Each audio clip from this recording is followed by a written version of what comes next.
Happy Sunday to you all. This is Avi Penhollow, and you are watching All Things Reconciled. I am on my mend, so to speak. Just had a hyperthyroidectomy procedure a couple days ago, and so I'm still recovering from that, but it's going really well. And I just wanted to say grace and peace to all of you, and thank you for your support over these past few months as we've been rolling out the proximity portal and the continuation of the program, All Things Reconciled. If you haven't been able to see all of our videos about Archbishop Veron Ash and breaking down his sermons, there's got to be more, and the meaning of the voice. Please check out that playlist under Archbishop Ash. You will not regret it. It goes pretty deeply into Archbishop Ash's interpretive methods of the Bible and how he applied those to his preaching. And in a lot of those conversations, we talked quite a bit about critiquing of modern evangelical Christianity in light of what our spiritual family had discovered in Eastern Orthodoxy, and which was not an easy path. And those of you who walked that with us truly understood the challenges that we faced in doing so. But or not conversely, but in addition to that, you also understand the great treasury of spiritual knowledge and wisdom that came with that transition that Archbishop Veron Ash made when he decided to follow the ancient Eastern path of Christianity, which opened up so many more doors for understanding what is the gospel in the first place, understanding the context of the early church.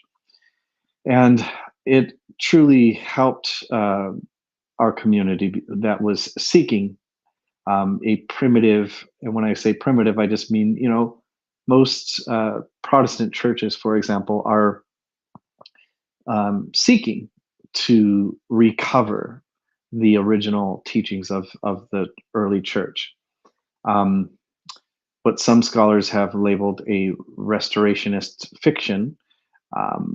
Much of this reaching back into the past in evangelicalism has been nothing much more than personal biblical interpretation based on Reformation principles, which are barely 500 years old. And so it's amazing to me like how many people in this day and age are still operating under these very, very shallow and limited perspectives of the Bible alone as being the sole method of decoding what it is that Jesus said and taught and what the early church believed and taught.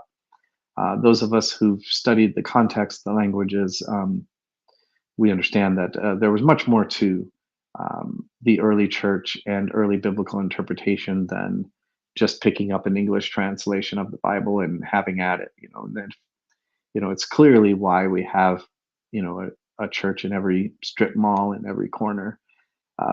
There's no basis of unity by just reading the text itself in the English translation. And it's just amazing that we even still have to have that this kind of a conversation, with our culture, with our brothers and sisters. But it is the prevalent form of Christianity that has gone out to the world from the United States. Is this very, very limited from a historical, theological, and hermeneutical, that means biblical interpretive ways of understanding the faith. And so over the past few months, we've been examining that from the perspective of Archbishop Veron Ash and how he approached the scripture using the ancient interpretive methods. And we are poised now to go forward in our mission with the proximity portal, expanding even beyond what we had learned through ancient Eastern Orthodoxy. So I invite you all to continue supporting the channel. I appreciate all of you who've been supporting the channel. I apologize about my Um, dem- I've got a really big scar here, so viewer beware. It's a pretty big scar there. That's from my hyperthyroidectomy, so I am on the mend.